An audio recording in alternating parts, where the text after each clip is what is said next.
kaganapan sa PBB Lucky Season 7. Sa paglipas ng mga araw, patuloy ngang nakikilala ng housemates ang isa't isa. Rita, wala sa laki o ganda ng bahay ang bumubuo sa isang tahanan, kundi ang mga taong haligi nito. Kasabay nito, ibinigay ni Kuya ang kanilang second lucky task na isang malaking sorpresa para sa kanilang kasama na si Rita. Bubuo kayo ng isang bahay. Kinakailangan ninyong magaya ang bahay ni Rita. Habang si Rita naman isang hamon din ang hinarap para sa kapamilya. Kahit mga hotdog lang po kuya, tapos mga spaghetti, sopas, yun po sana ang pangarap ko sa kapatid ko. At sa kanilang matagumpay na pagharap sa mga pagsubok sa loob ng bahay, isang magandang regalo ang kanilang naibigay.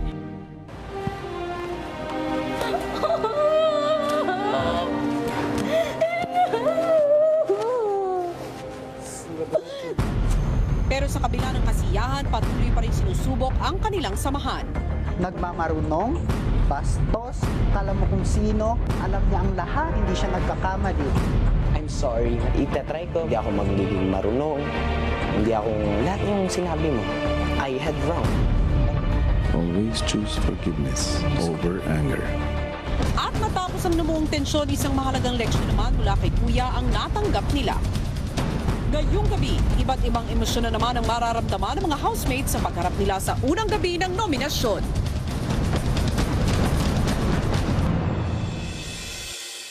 Hindi pa man nahihimasmasan si Marco sa mga naging bisita nila.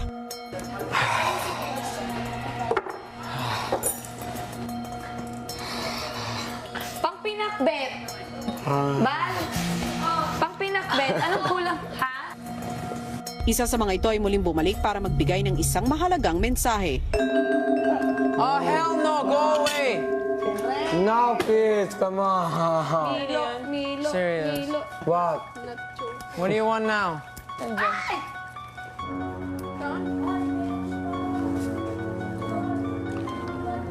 Oh my God. Ay, hindi. Girl siya. Possibly. Thank you. And Ay! Nomination. Nomination niya. Hindi! May N. Yeah. Nomination. appear. Okay, fine. That's Kakaba naman niya. Agad na nakaramdam ng tensyon at lungkot ang mga housemate. Ay, nomination na. Edward trying Nomination. to see Nomination na. Patay. Magsaya na tayo kasi sa Sunday meron nang Wow, I don't wanna hear that. Ay, ginabahan ako, bay. Grabe ba? Marami talaga yung mag-dominate sa akin. Hindi daw dapat pag-usapan magkape ang tayo. nomination. Magkape tayo, please. Terrified. Magkape tayo. Yung magkape tayo. No, please. Like, we Please. should enjoy each other's company now. Ayaw. At hindi nga nagtagal ay kinausap na sila ni Kuya. Housemates, Po. ihanda niyo na ang mga sarili ninyo. Dahil magaganap na ang inyong unang nominasyon. Ngayong gabi,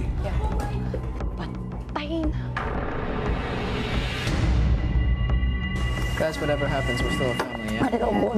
bago ang lahat, pinapaalala ko sa inyong lahat na ipinagbabawal ko na pag-usapan ninyo ang kahit na ano tungkol sa nominasyon. Tatawagin ko kayo isa-isa sa confession room. Love you, guys. Tinuring ko na kayong kapatid.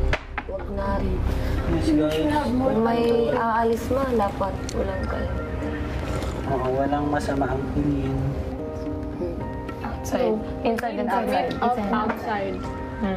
That's what it is. So, kung ano man, yung may mga nagawa man, kung mga ganito, ganyan. No, actually, whatever someone has done in here na masama, let's forget about it kasi that's just the way we are. And we should forgive kung sino man na nagtaas boses or anyone.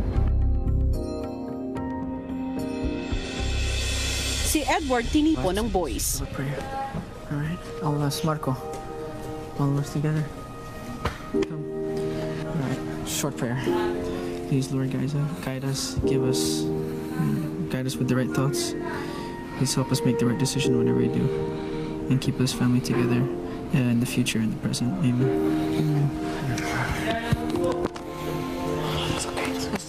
Ilang sandali pa, isa-isa na silang tinawag ni Kuya. Kuya, Handa ka na?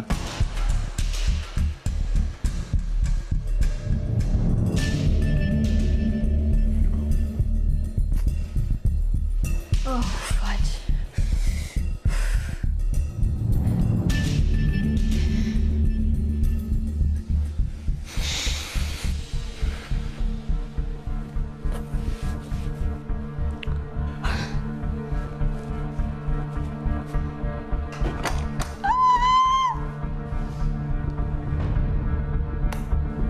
May Mike, Po. handa ka na? Apo, handa na po, kuya. Are you ready? Wait lang po.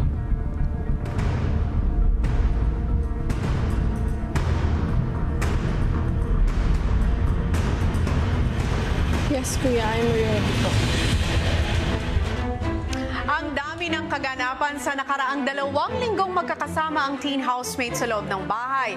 Pero sa nabuo nilang samahan, sino nga kaya ang nagpakita ng magandang pakikitungo sa isa't isa at sino kaya ang sa tingin nila'y karapat-dapat pang manatili? Malalaman natin ngayong gabi dito sa first teen nomination night ng Pinoy Big Brother Lucky Season 7. Hello Philippines and hello world! Nasa kamay ng mga teen housemates ang kapangyarihan kung sino ang gusto nilang maging nominado sa loob ng bahay. Pero tulad din ng Lucky Celebrity Housemates, ang desisyon kung sino sa mga nominado ang mapapaalis ng bahay ay nakasalalay sa sarili nilang kakayanan.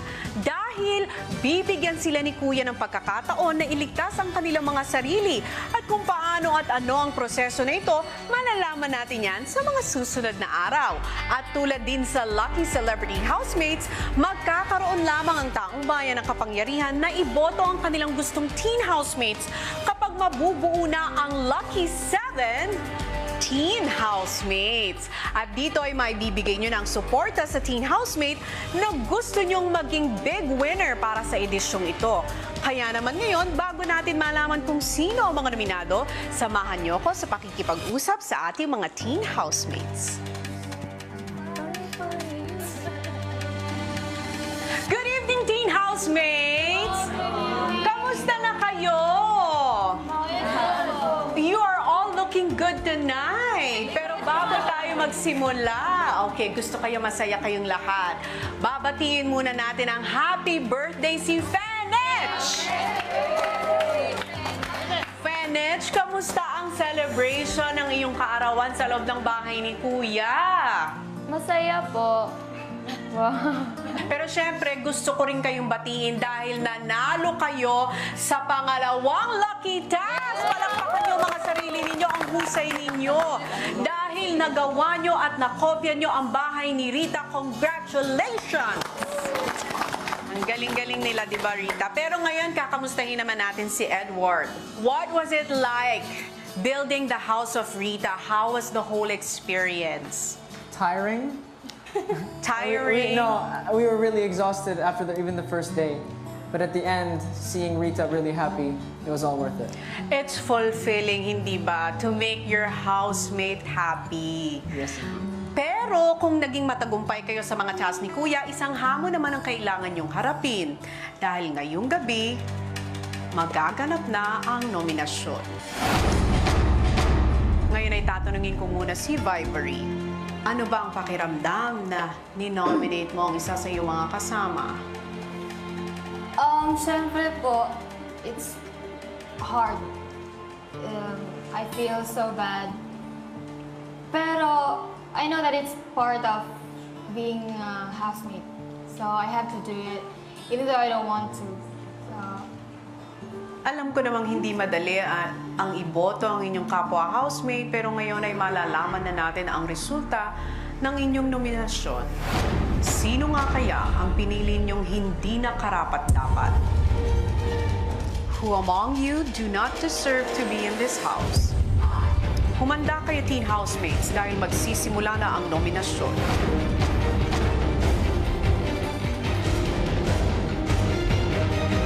sa aking pagbabalik.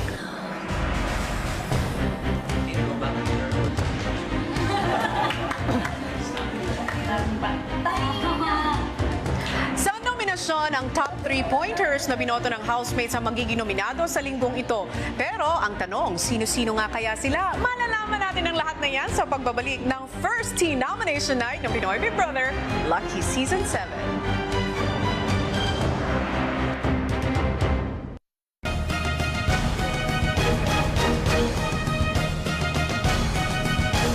I'm back, housemates.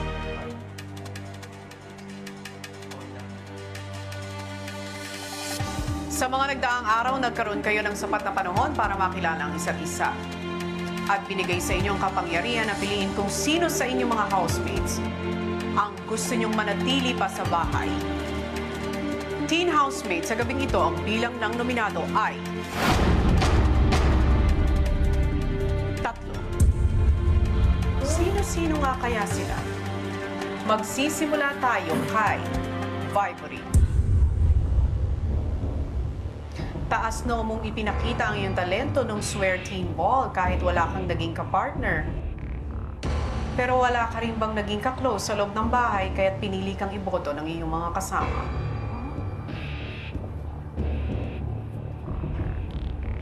Fenech, naibahagi mo ang talento mo sa pagsasayaw sa iyong mga kasama.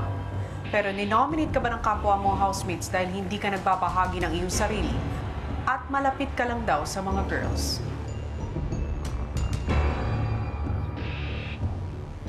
And for you, Edward, you demonstrated that you can be a good friend to your fellow housemates despite your difficulty in speaking Filipino.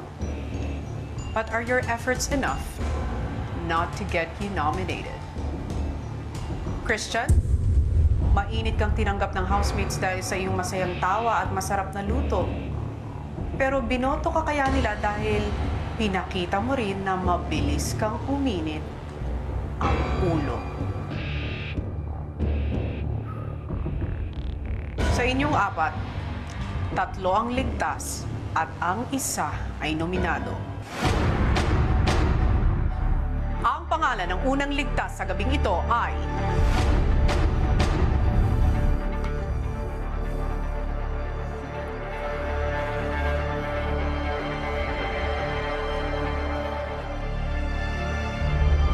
Vibory, you are safe tonight.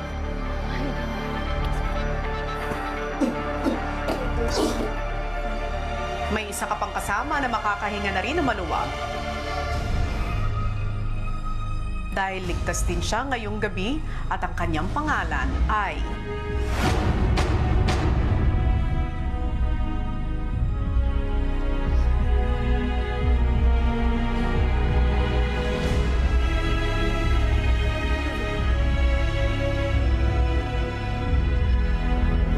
you are safe tonight. Isa lamang ang ibig sabihin niyan. Christian at Edward, isa sa inyo ay ligtas at ang isa naman ay nominado. Ang pangalan ng ligtas sa inyo ay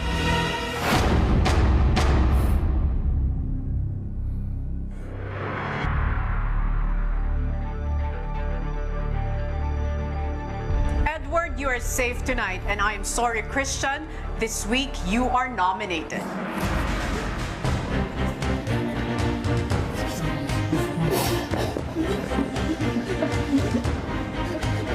Dalawang housemates pa ang nominado sa linggong ito. At ang pangalan ng mga susunod na nominado ay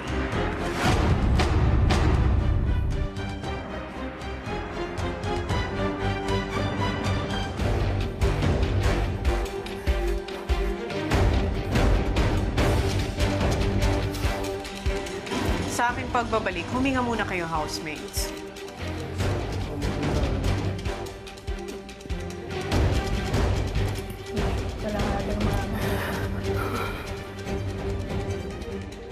Nakita naman natin na naging emotional itong si Christian, pero 1 down, 2 to go. Sino pa kaya sa mga teens ang nominado? Malalaman natin ang lahat ng yan sa pagbabalik ng first teen nomination night ng Pinoy Big Brother Lucky Season 7.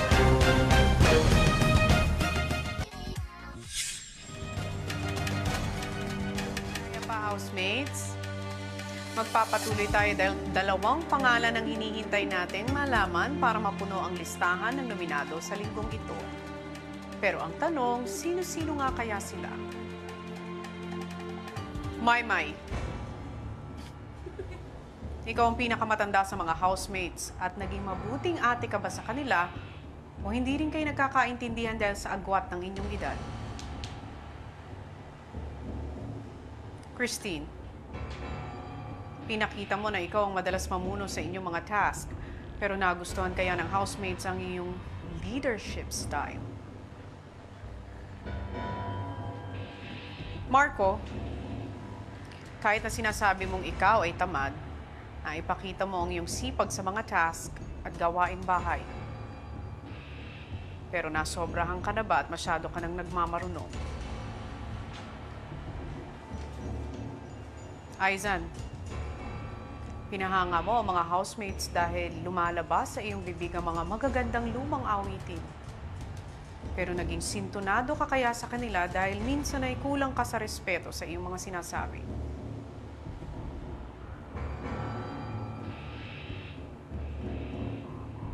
Sa inyong apat, 3 sa inyo ang ligtas at ang isa naman ay nominado. At ang pangalan ng unang ligtas sa gabing ito ay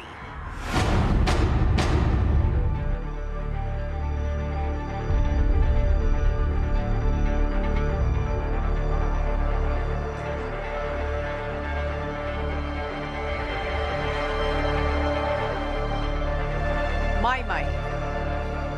Congratulations, you're safe tonight.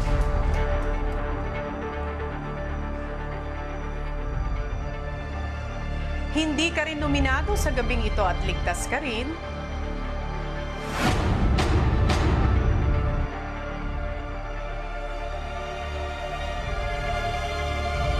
Christine. Ibig sabihin muli niyan, Marco at Aizan, isa sa inyo ang ligtas at ang isa naman ay nominado. Ang pangalan ng ligtas sa inyong dalawa ay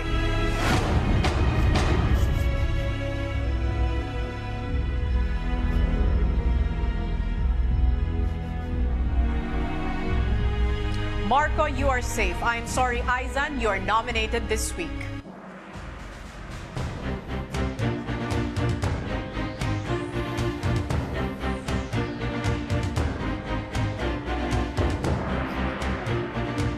Isang pangalan na lamang ang hinihintay natin para mapuno ang listahan ng mga nominado at manggagaling ito sa 4 na natitirang housemates. Sino nga kaya siya? Ikaw kaya ito, Heaven? Pinakita mo ba na hindi lang maganda ang iyong itsura kundi ang iyong pakikisama? O hindi mo nga ba nabibigyan ng pagkakataong magsalita ang iba mong housemates kapag sila ay may sinasabi? Rita, ikinatuwa ba ng teen housemates ang pagbabahagi ng iyong storya at pagmamahal sa iyong pamilya? O binoto ka ba nila dahil minsan ay lumalabas ang iyong pagkabata at nagiging masyado ka ng makulit? Yong, nabilib ba ang mga housemates dahil sa sipag at galing mo sa inyong second lucky task at pati sa mga gawaing bahay? O binoto ka kaya nila dahil nahihirapan na silang intindihin ka? Kisses, ikinatuwa ba ng housemates na kahit galing ka sa pamilyang may kaya, nakukuha mong makisama? O minsan ba, na hindi ka responsable sa iyong mga kagamitan?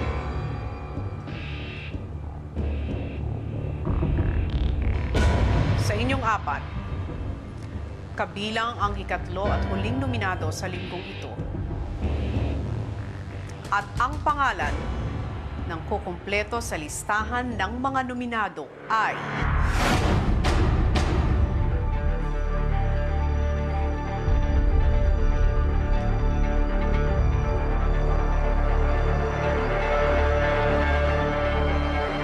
sa aking pagbabalik. Ang huling nominado sa linggong ito at ang dahilan ng kanilang pagiging nominado sa pagbabalik ng first teen nomination night ng Pinoy Big Brother Lucky Season 7.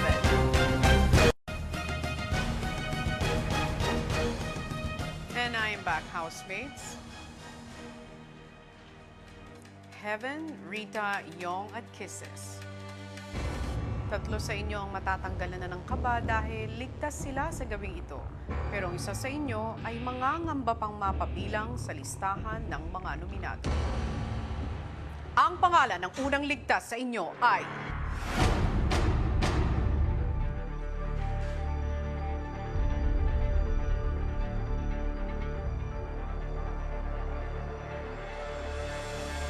Rita.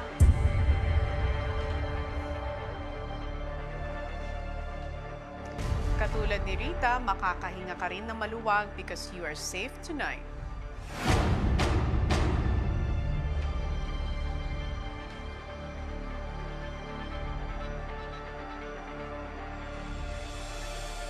Yong. Ibig sabihin, Heaven at Kisses, isa sa inyo ay kabilang sa nominado. Sino kaya ang binoto ng inyong mga kasama na hindi karapat-dapat manatili sa bahay? Ang pangalan ng ligtas na housemate na hindi napasama sa mga nominado ay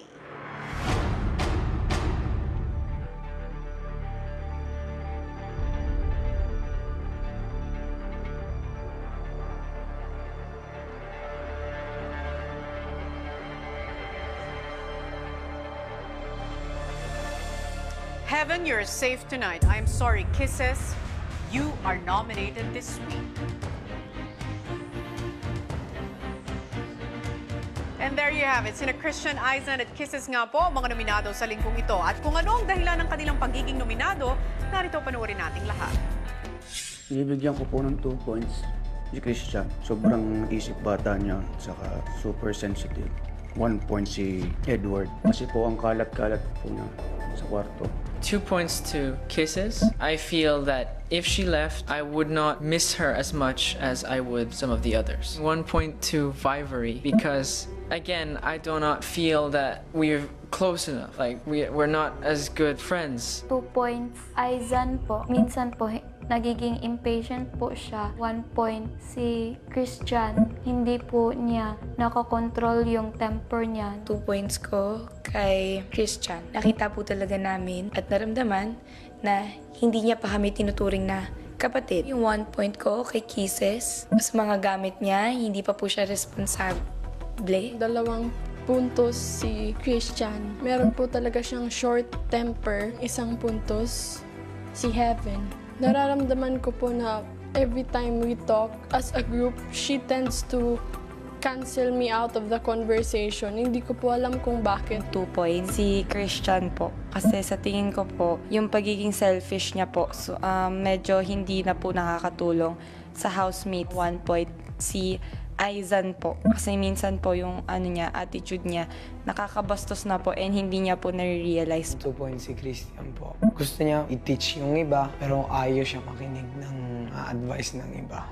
1 point si Fenech po kasi we tried to being a lot of friendly with her but she's still in her space. 2 points po si Christian po. Yung mga galit niya po, minsan po kasi hindi na po siya biro. 1 point si Rita po, kuya. Kasi minsan po yung kulit niya po, kuya, hindi na po nakakatuwa. 2 points si Kuya Christian. Madaling magalit at saka madali siyang high blood. 1 point si Kuya Aizan. Minsan po hindi nakikisama. 2 points si Christian. Pinapairal niya po yung pride niya and he's selfish. 1 point si Aizan kasi he's disrespecting almost every one of us. 2 points si Aizan kasi po paminsan tinataas niya yung boses niya kahit di naman kailangan. Ang 1 point ko po naman, kuya, ay binibigay ko po kay Rita po. Palagi siyang galit kahit wala pong rason. Binibigyan ko po si Aizan ng 2 points dahil parang hindi niya ako niluturing na kaibigan. Binibigyan ko po si Christian ng 1 point dahil po hindi niya po ako pinapansin.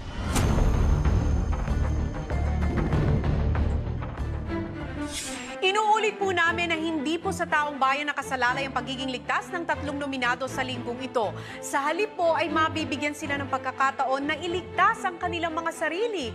Dahil dito, mas makikilala natin ang ating mga teen housemates dahil nilalagay sa kanilang mga kamay ang kanilang pananatili sa bahay ni Kuya. At magpapatuloy ang prosesong ito hanggang sa mabuo ang 7 lucky teens at dito pa lamang makakaboto ang taong bayan kung sino ang 2 matitira na gusto nilang umabot sa dulo at maaari nating maging big winner. Kaya't inaanyayahan namin kayong obserbahan ang ating mga teen housemates sa panahong ito para sa desisyon kung sino sa kanila ang karapat-dapat para sa inyo. Ang tanong ngayon, ano-ano pa kaya mga kaganapan ang mangyayari sa teens at ano pa kaya mga storya ang kanilang maipapakita? Malalaman natin ang lahat ng yan dito pa rin sa nag-iisang teleserye ng totoong buhay, ang Pinoy Big Brother, Lucky Season 7. Guys! Abangan bukas, may bibisita sa bahay ni Kuya. Hello, Lola! Hello! Hello, Lola! Hello, Lola! Magandang araw. Nanay, Ang dami kong apo. Saya-saya. Bakit dahan-dahan binubuksan ang medicine cabinet? Bakit? Para hindi magising ang sleeping pill. Abangan ang pagharap ng housemates sa kanilang ikatlong lucky task. Kinakailangan ninyong gawin ay mangolekta ng 88 minutes of laughter mula sa inyong bisita. Anong pagkain ang mabilis?